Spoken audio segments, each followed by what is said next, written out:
মেয়ে বলছে এক টুকরা মাংস চাই। কেন বলছে এক টুকরা মাংস চাই? কারণ মাংসটা পেলে তার মৃত্যু নিশ্চিত হবে, সে আবার এমপি হবে তার জায়গায়, এবং তার যে হাজার হাজার কোটি টাকার অবৈধ সম্পদ, এই সম্পদগুলো অবমুক্ত হবে, ব্যাংক ট্যাঙ্ক থেকে সবগুলোকে তারা নিয়ে ব্যবহার করতে পারবে। এই জন্য মেয়ে কেঁদে কেঁদে বলছে আমার বাবার কেউ কে বলে কোনোদিন আমার বাবার এক টুকরা মাংস চাই? বাবা মারা গেছে, এটাই তো যথেষ্ট। যদি সেগুলো এই নাটকটা তারা মঞ্চস্থ করছে, কি কি জন্য করছে? আনারের মৃত্যু হয়ে গেলে তার মৃতদেহ পাওয়া যাবে, আর তাকে দাফন করা হবে। যারা দুঃখ করবে, আমরা আলহামদুলিল্লাহ করেছি, আমরা আলহামদুলিল্লাহ করবো। একজন খুনি সন্ত্রাসী হারুনের কথা আপনি বললেন, আমি তো 4টা টেলিভিশনে 4টা মতামত পেয়েছি হারুনের। একবার বলেছে টুকরা টুকরা করে কয়েক ভাগ করা হয়েছে, আবার বলেছেন কয়েক ভাগ ফ্রিজে রাখা হয়েছে, তারপরে বলেছেন হলুদ মশলা মাখিয়ে রাখা হয়েছে। কি রেসিপিতে রান্না করবে, এটা কি রান্না করার জিনিস?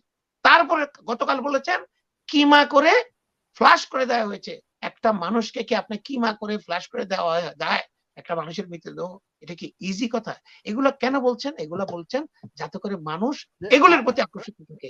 হাজার হাজার টেলিভিশন চ্যানেল। আরেকটা নিউজ এসেছে, যে সিআইডি থেকে আরেকটা নিউজ এসেছে, যেখান থেকে সেফটি ট্যাঙ্ক থেকে প্রায় 4 কেজির মতো মানে মানুষের শরীরের মাংস উদ্ধার করা হয়েছে, দেহাংশের মাংস উদ্ধার করা হয়েছে। পশ্চিমবঙ্গের সিআইডি সেটা জানিয়েছে সেফটি ট্যাঙ্ক থেকে। এখন ডিএনএ টেস্ট করে জানা যাবে এটা এমপি আনারের কিনা।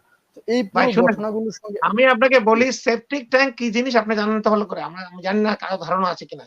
সেপটিক ট্যাঙ্ক এমন একটা জিনিস, এটা একেবারে যদি কোনো ব্লক না হয়ে যায়, এখানে খুলে এখানে দেখার করার কোনো সুযোগ নাই। এটা খুব একটু মানে ভয়ঙ্কর একটা নোংরা জিনিস এবং খুবই দুর্গন্ধযুক্ত। এবং ভারতের মিডিয়া প্রথম দিন দ্বিতীয় দিন এই বলে দিয়েছে যে দেখিয়েছে যে তার লাশ পাওয়া গেছে, লাশ নিয়ে দেওয়া হচ্ছে এই গাড়ি দিয়ে। সে গাড়ির ছবিও দেখিয়েছে, গাড়ি যাচ্ছে, পুলিশের গাড়ি, অ্যাম্বুলেন্স। তারপরে 1 ঘন্টা 2 ঘন্টা পরে এই কথা চেঞ্জ হয়ে গেল যে লাশ পাওয়া যায়নি। এই যে কাহিনীগুলো, বন্ধুর জড়িত আছে শাহিন, সে আমেরিকা থাকে, আবার এক লোককে জেহাদ নামে এক ছেলেকে কসাই জেহাদ নাম দিয়ে হলো। কসাই মানে কি? সে তো পেশাদার কসাই না। তার স্ত্রী তো কালকে বলেছে সে কখনো কসাই ছিল না, সে সাধারণ একজন মানুষ, একজন অফিসার। তাকে কেন কসাই? এই নাটকটা কেন এই নাটকটা তারা মঞ্চস্থ করছে, কি কি জন্য করছে? আনারের মৃত্যু হয়ে গেলে তার মৃতদেহ পাওয়া যাবে, আর তাকে দাফন করা হবে। যারা দুঃখ করবে, আমরা আলহামদুলিল্লাহ করেছি, আমরা আলহামদুলিল্লাহ করবো। একজন খুনি সন্ত্রাসী চোরাকারবারি, কিন্তু তার যে লাশটা নিয়ে বা মাংস টুকরা নিয়ে তার মেয়ে বলছে এক টুকরা মাংস চাই। কেন বলছে এক টুকরা মাংস চাই? কারণ মাংসটা পেলে তার মৃত্যু নিশ্চিত হবে, সে আবার এমপি হবে তার জায়গায়, এবং তার যে হাজার হাজার কোটি টাকার অবৈধ সম্পদ, এই সম্পদগুলো অবমুক্ত হবে, ব্যাংক ট্যাঙ্ক থেকে সবগুলোকে তারা নিয়ে ব্যবহার করতে পারবে। এই জন্য মেয়ে কেঁদে কেঁদে বলছে আমার বাবার কেউ কে বলে কোনোদিন আমার বাবার এক টুকরা মাংস চাই? বাবা মারা গেছে, এটাই তো যথেষ্ট। যদি সে বিশ্বাস করে, আমার মনে হয় এই লোক মারা যায়নি। এই লোককে এই মিডিয়া হাইপ সৃষ্টির জন্য বা অন্য করার কারণে ভারত এবং বাংলাদেশের যৌথ প্রযোজনায় এই এবং আমাদের ডিজিএফআই এই নাটকটা মঞ্চস্থ করেছে, এবং দে আর সাকসেসফুল। দে আর বেটার নাট্যকার দেন আব্দুল আল মামুন, বেটার নাট্যকার দেন মোস্তফা সরোয়ার ফারুকী। কারণ এই নাটক ধারাবাহিকভাবে আমাদের জনগণ দেখছে এবং আমাদের স্বরাষ্ট্রমন্ত্রী মিডিয়ার কাছে বলেছে আমাদের ভারতীয় পুলিশ তদন্ত করছে। মুখ দিয়ে বেরিয়ে যায় ভাই, আমাদের ভারত, আমার ভারত, মুখ দিয়ে বেরিয়ে গেছে। আমাদের পুলিশও তদন্ত করছে, আমাদের ভারতীয় পুলিশও তদন্ত করছে। আর ডিবি হারুনের কি কাজটা আছে ভারতে? বাংলাদেশের ডিবি হারুন ভারতে যে কি তদন্ত করবে? ওরা বলল, সাংবাদিক প্রশ্ন করেছে আপনি এখানে এসছেন কি কারণে? আমরা এখানে এসছি কারণ বাংলাদেশে তারা লাশটাকে ওখানে খুনটা করে সাহস পায়নি। কারণ আমাদের ঢাকা ডিবি অফিসের অত্যন্ত সুনাম, আমরা সমস্ত কিছু ধরে ফেলি। আমাদের প্রধান কাজ হলো ভাতের হোটেল, আর সাইড কাজ হলো লোক ধরা। তো সেই কারণে আমরা তারা ভারতে নাকি এই লোকটাকে হত্যা করতে এনেছে। এই তড়িঘড়ি করে তারা ভারতে নিয়ে লোকটাকে হত্যা করেছে, তার লাশ পাওয়া যাচ্ছে না। এসব ফাজিল কথা, ফালতু কথা বলে সময় নষ্ট করতে আমার রুচিতে বাধে। সত্যি সত্যি আমি সবাইকে অনুরোধ করবো এইসব কথা পাত্তাই দেবেন না। ভারত বয়কট থেকে শুরু করে এই হাসিনাকে সরানোর জন্য যতটুকু শান্তিপূর্ণ আন্দোলন করা যায়, ঘৃণা এবং তাদেরকে তাচ্ছিল্য, তাদেরকে অবজ্ঞা করার জন্য সবাইকে অনুরোধ করবো। এদের মিডিয়া হাইপ, আজিজ আহমেদ থাকবে, এগুলো আমাদেরকে বোকা বানানোর একটা চেষ্টা। এই বোকা বানানোর ফাঁদে আপনারা পড়বেন না। ভারতের এক্সপোর্ট প্রায় অলমোস্ট 15% এক্সপোর্ট টু বাংলাদেশ কমে গিয়েছে রিপোর্ট, পত্রিকা রিপোর্ট অনুযায়ী। এই পরিপ্রেক্ষিতে ওনারা এই এই মিডিয়া হাইপ গুলা সৃষ্টি করেছেন। ডিজিফাই এবং র যৌথ হয়ে ওনারা এই আজিজ আহমেদের এই নিষেধাজ্ঞা, তারপরে বেনজির আহমেদের এই সম্পত্তি, এটা ওনাদেরই আরেক সরকারের আরেক খুব খুব কাছের, একেবারে অত্যন্ত কাছের, মানে পেটের ভিতরের লোক বলা যায়, সেই বসুন্ধরা গ্রুপের পত্রিকা কালবেলাতে, সেই ইয়েতে আপনার কালের কণ্ঠতে এগুলি নিউজগুলি বেনজিরের হাজার হাজার কোটি টাকার সম্পত্তি। কেন এগুলো দেওয়া হলো? কারণ বাংলাদেশের মানুষকে কোনো একটা কিছু দিয়ে বিজি রাখা, এটা তারা আগেও করেছে।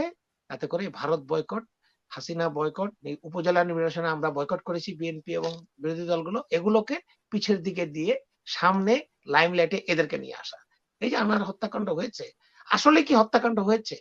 আমার তো মনে হয় না। কারণ ডিবি হারুন যেই হত্যাকাণ্ডের পরে যেভাবে সবকিছুতে অংশগ্রহণ করছেন, ৩০-৩৫টা চ্যানেলে এমন কোন চ্যানেল নাই যেখানে টক শোতে ডিবি হারুন যায়নি, কথা বলেনি। এটা কি ডিবি হারুনের কাজ? আপনি বলেন।